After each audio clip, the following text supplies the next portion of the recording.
This podcast series contains discussion of historical violence, racism, and sexual assault. Listener discretion is advised. Well, it's going to take a break. It's going to take some luck. It's going to take something like this podcast reaching a national audience, and the right person at the right time hears this and realizes, hey, I heard in my family that something like this happened in South Carolina. And then they realized, hey, this podcast is talking about a member of my family. This is Michael Burgess, a history teacher at River Bluff High School in Lexington, South Carolina. Michael is a native of the Palmetto State, steeped in the area's history going back to before the Revolutionary War. He tries to share his passion for the past with the students who go through his classroom. For the last 2 years, Michael has been consumed by his research into a case from South Carolina history, a historical injustice that he's been racking his brain to try to find a way to get corrected, even if it would be more than 100 years late. It's the case of a young black man who was lynched in the same town where Michael lives, works, and raises a family. His research into the case would uncover a unique confluence of secrets, lies, and bigotry that led to Willie Leaphart's death, and would lead Michael on a quest to right a 130-year-old wrong. I'm Bristow Marchant, a reporter for the state newspaper in Columbia, South Carolina. And this is The Wrong Walk Home, the lynching of Willie Leaphart, a podcast from McClatchy and the state, looking at a long-forgotten killing in South Carolina, a brazen murder that tells us something about where this country has come from and how it still reverberates in the state today.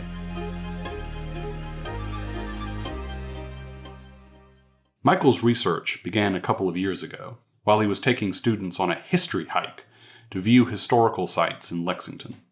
That's when one of his high school students asked a pointed question about the history of the area where they all lived, a question a teacher today might be uncomfortable answering. On one of these history hikes in 2021, a student asked, and my history hikes are run by my students, were there any lynchings here? And were there any lynchings in Lexington? And while obviously there were lynchings in Lexington, I couldn't speak to when and where and who, and began researching and using from the Equal Justice Initiative out of Montgomery, Alabama, their lynching list. The answer to that student's question, by the way, is yes. There were lynchings in Lexington. Today, it's a town of 24,000, about 12 miles west of the state capital of Columbia. It's a fast-growing suburb full of shopping centers and newly built housing developments. To the north of town is Lake Murray, a popular recreation spot for boating and fishing. Today, Lexington County is 70% white, 14% black. Per capita income in 2010 was about $26,000. It's the kind of place where Donald Trump carried the county by more than 30 points. In 2024, Lexington is being transformed from its small-town roots into a more suburban and exurban community. But back in 1890, it was also an area undergoing serious and unprecedented changes. My name is J.R. Fennell. I'm director of the Lexington County Museum in Lexington, South Carolina. My real name is James Russell, but just always been called J.R. J.R. told me about how Lexington was wrecked by General Sherman's march on the state capital of Columbia in the closing days of the Civil War. But over the next quarter century, it was again a growing community, at least by 1800 standards. Lexington was a kind of a changing place. You still had some of the effects of the Civil War going on. You were going from an almost completely agricultural society to a somewhat more industrial one. And so you had the development of several textile mills in the county that allowed for mostly white farmers to work and leave the fields. But historically, Lexington has also had a darker side. It was also a time of kind of tension, racial tensions. Of course, this was going on throughout America, especially throughout the South. You really had kind of the rise of what they called in the newspaper the white caps. And so that's what we would refer to as the, basically the Klan, the Ku Klux Klan. And, there are newspaper articles out there about the white caps terrorizing Black people, sometimes driving them off their land. They also attacked white people, including white men in the Dutch Fork who were said to have had interracial relationships and maybe, kind of violated some other kind of quote unquote social codes at the time. This is a time period that still has lingering effects for the Black community in Lexington today. I mean, I grew up in the era where we would have the KKK riding through here on their horses.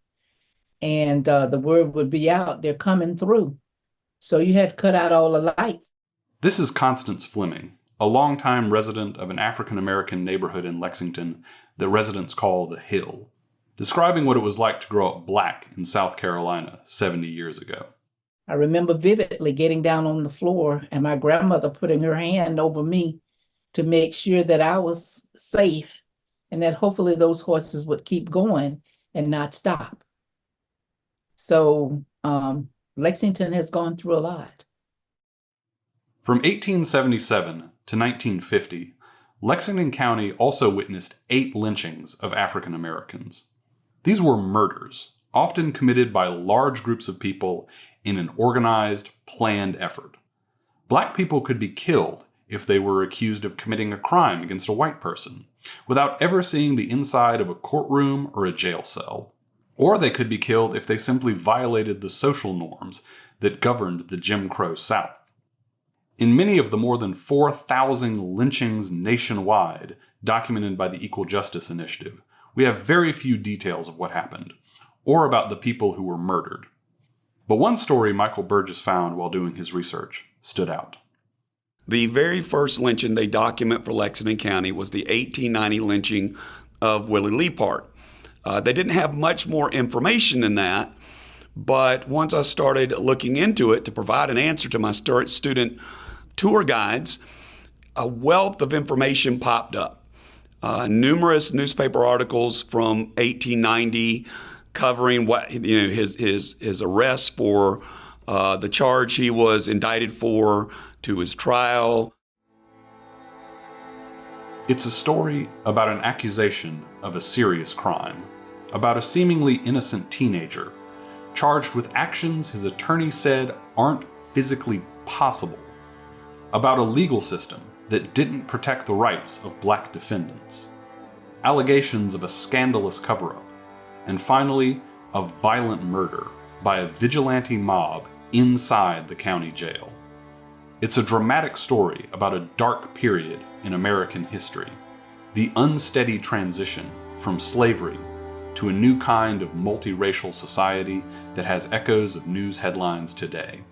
Now to a deadly shooting that's inflamed racial tensions in a Georgia community. Tonight, video has surfaced of an African-American man being chased down and killed. His family says he was just out jogging. It's a story that unexpectedly ties in some of the most important people in South Carolina at the time, reaching all the way to a governor who still stirs controversy in the 21st century. Willie Leaphart's story could be almost any of the estimated 4,000 lynchings of Black men in this country, whose tragic stories are still largely unknown to us a century later. But in this one case, a combination of official records, high-profile press coverage of the whole sordid saga, and a dedicated local researcher brought 130-year-old secrets to light. We don't know much about the life of Willie Leaphart. In 1890, he was 16 years old. Although even that age depends on the record you're looking at, he was certainly too young to have lived through slavery. The Civil War had ended 25 years earlier. But the Jim Crow era, when the system of legal segregation that would govern life in the South until deep into the 20th century was already well underway. We don't have very detailed records of many individual Black lives from back then, but in Willie's case, we do know a lot about how he died. Willie died on May 5th, 1890, inside the Lexington County Jail, shot multiple times by a masked mob of vigilantes who had broken into the jail to kill him. That's right, Willie Leaphart was lynched inside a jail cell, and the lynch mob had to break into the jail in order to kill him.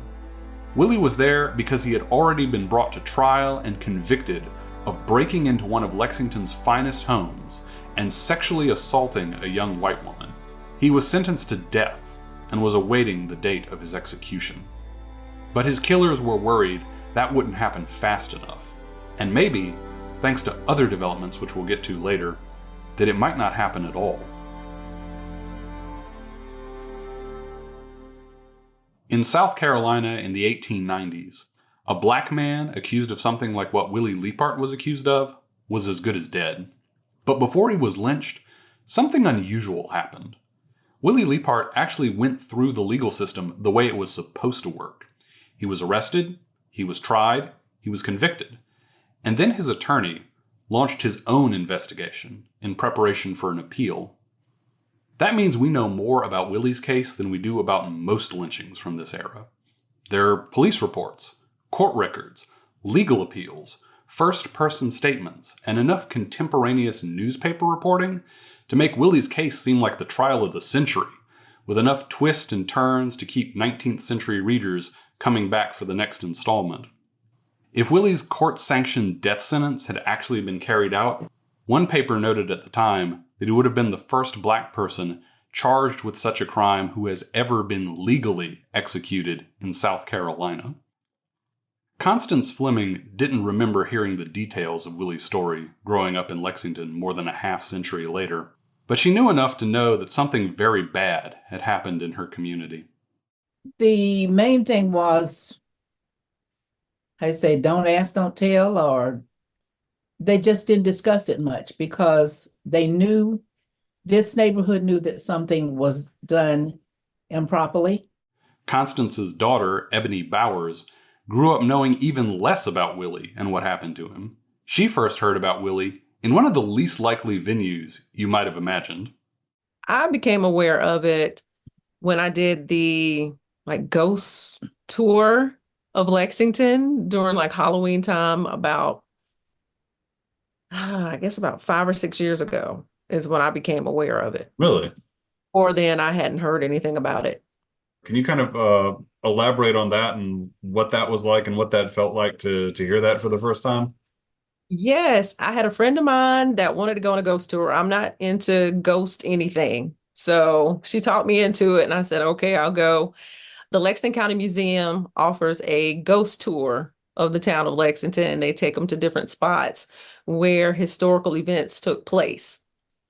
And on that tour is when we went to the courthouse and they informed us, where the jailhouse used to be. And they said, and this is where that event took place. And I was like, whoa, wait a second. What is it about this event? So they explained that along the tour. And that's really how I found out about it. And what was that like? I mean, obviously it sounded like it was kind of a surprise to you to hear that on a ghost tour. Well, it was a surprise, but then it wasn't. Because honestly, as a minority, we're used to those stories. We know them like the back of our hands. It's like, yeah, that sounds about right for the time it took place. And of course, then with the witnesses and the people that could have been witnesses, but somehow decided not to speak anymore, of course, because of intimidation. And with Mama speaking of the rides, the KKK rides that would come through when she was little, it totally makes sense to me. And I asked the question, I remember asking the question, well, what happens if we're not quiet enough? We don't open the door when they come through. And my grandmother explained it to me that they considered that to be disrespectful. And they have actually taken people out and beat them up and to teach them a lesson for not respecting their ride through the hill. Let's take a step back. Before we get to the story of Willie Leaphart, you first have to know the story of Rosa Cannon, whose story of a violent attack inside her home would ultimately lead to Willie's death. Rosa was a white woman and the daughter of a mill worker from a small South Carolina community some 20 miles west of Lexington. But in the spring of 1890, when she was 18, Cannon had come to live in the large antebellum Lexington home of Simeon and Martha Ann Corley, a very prominent family in the area, and sometimes a controversial one, for reasons that will become apparent later. On the night of January 26, 1890, Cannon and her 14-year-old brother Owen were babysitting the Corleys' young daughter Bessie, while Bessie's parents attended an evening service at the town's main church about a half-mile away. This is Michael again. The allegation that is made that night, based on Rosa Cannon's testimony, is that she was sitting by Bessie Corley's bedside, the young child of Manuel Simeon Corley, who was sleeping and reading with her 14-year-old brother Owen. After Bessie had gone to bed, Rosa would later say that she heard a noise outside. When she went to investigate, she was surprised by a black man who she said came into the home through an open window. In her grand jury testimony and her trial indictment will say they raised a bright light to see if they knew him and asked him who he was, and he said he was Bailey from Columbia. Bailey from Columbia demands to know where Mr. Corley is, and then demands that she get him some food. Once they inform him that they don't know where Mr. Corley is, they don't know where Mr. Corley keeps his money. Then things turned more ominous. As they moved from the bedroom onto a breezeway to an attached kitchen, looking for some food, Bailey indicated he was carrying a gun and demanded money from the two young people. Owen, Rosa's younger brother, made a run for help, Rosa said, but the stranger grabbed hold of her and began to attack her. Cannon described the attack later in a written statement she made to investigators. So sudden and violent was the outrageous assault and blood-curdling the threats that I was paralyzed by fear, and my heart seemed to stop beating, and I thought I was dying and fully expected to do so.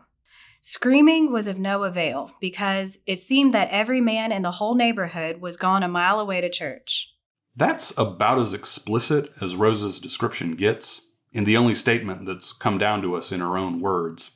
What exactly happened in the house that night would go on to become a point of serious contention, but it would lead to a very serious situation. Willie Leaphart facing a charge of rape. The intruder allegedly forced Rosa out of the house with his hands around her throat, but either her screams or her brother Owen attracted attention, and Bailey ran off. A short time later, after a small crowd had gathered at the Corley house, Rosa was presented with a suspect to identify as her attacker. The brute was a stranger to me, though I had seen him before. But every look of his hideous face and the tone of his disgusting voice was all so indelibly stamped on my memory that I described him so accurately that he was at once caught and identified by me and my brother without the possibility of a mistake. And the party who was brought before me for identification by my description and whom I identified is the party whom they tell me is Willie Leaphart. The statement doesn't say who brought Willie to Rosa to be identified, or where he was found. There's no indication besides this story that Rosa had ever met Willie before, but her identification became the key piece of evidence that landed Willie, and for a while his brother, in the Lexington County Jail for the rest of his short life. What happened to Willie is sadly not going to be unusual in South Carolina history. There are lots of historical injustices, and it could very easily be a full-time job checking into all of the possible things that we could check into here in South Carolina. We talked to an expert on the intersection of race and the law to get some context for Willie's story.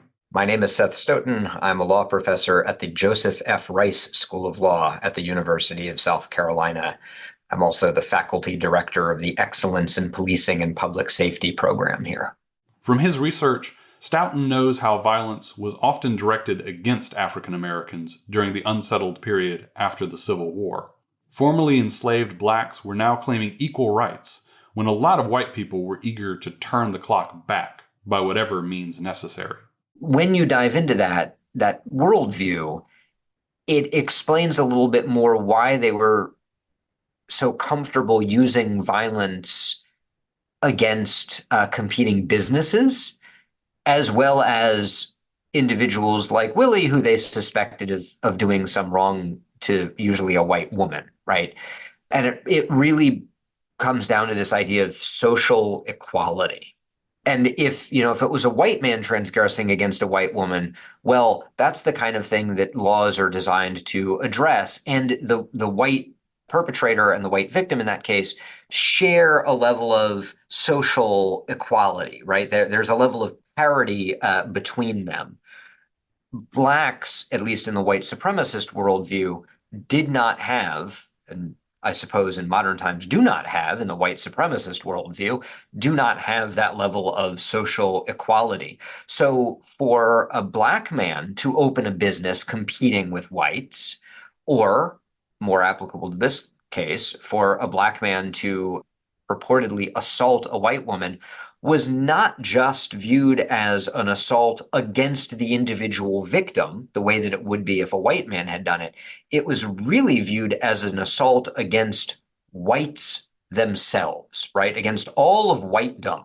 That is, it was a pushback against white supremacy.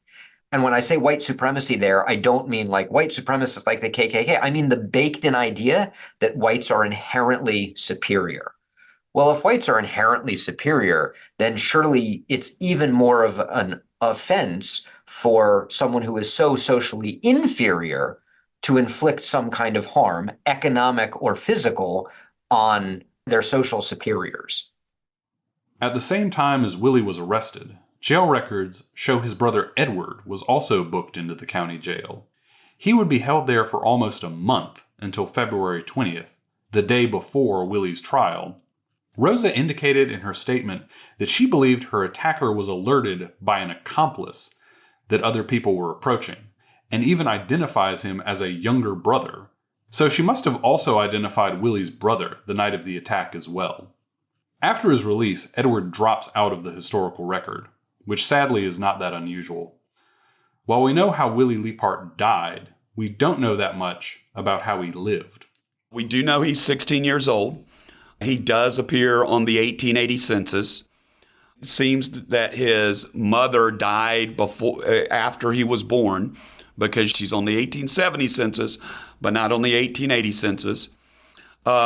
We don't know if they lived outside of town as a farming family, or if the father, Don Leaphart, was a farm laborer, or if they live in town on a street which today Lexington Town Hall is at, Maiden Lane, where there will be a vibrant African-American neighborhood until 1950s, 1960s, until the town acquires the property and builds Town Hall.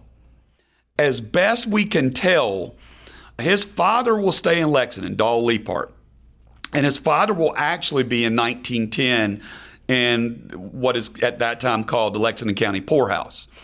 Ironically, the African-American poorhouse was located on the same property of the Carroll Campbell Alzheimer's Center, and that most likely Don Leaphart died there and is buried in the same potter's field that is on either that property or the water plant property that his young son Willie was buried at.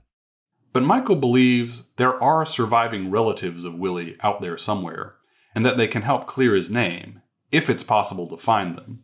Someone who can take the place of Willie's next of kin and file a legal appeal in his name under South Carolina law. The most concrete information we have about Willie Leaphart comes from the time he was in jail. He was booked into the Lexington County Jail that night, not on some charge like breaking and entering, but something much more serious. His booking sheet shows Willie was charged with assault with intent to commit rape. That was a very serious charge to make against a Black man about a white woman in the segregated South. And by the time Willie goes to trial on February 21st, the charge would change again. And now Willie would be actually convicted of rape. That accusation isn't explicitly made anywhere in Rosa's statement. Maybe because in 1890, it's not something an 18-year-old woman would be expected to talk about. Maybe the closest she comes is when Rosa talks about how her attacker began to tear her clothes while using what she describes as, quote, language I cannot repeat even to my mother. But there's also the possibility that there may have been reasons why the charge against Willie Leaphart needed to be changed. Willie Leaphart would have his own story to tell about that night, one with witnesses who could support an alibi. But a Black man charged with attacking a white woman in 1890 South Carolina might not live to put up much of a defense. Next time on The Wrong Walk Home. Since last Monday, When the grand jury brought in a true bill against Willie Leaphart for rape, Lexington has been expecting a sensation in the way of a lynching. And says, look, we don't agree with giving African American males the right to vote. It is one of the things that Black people find themselves having to navigate as a part of their daily lives, particularly in the South. And whether that's coincidence or somebody thought maybe it would be useful to get rid of it, it is one of the missing pieces to this story. I'm Bristow Marchant. The Wrong Walk Home is a product of the State newspaper. It's produced by Loumay Alesali, Jennifer Molina, Hrisanthi Pickett, Kata Stevens, and Joshua Boucher. Special thanks to Don Blount. For lots more on this story, visit thestate.com/Leaphart. If you have more details on Willie Leaphart's life, death, or descendants, email me at bmarchant@thestate.com.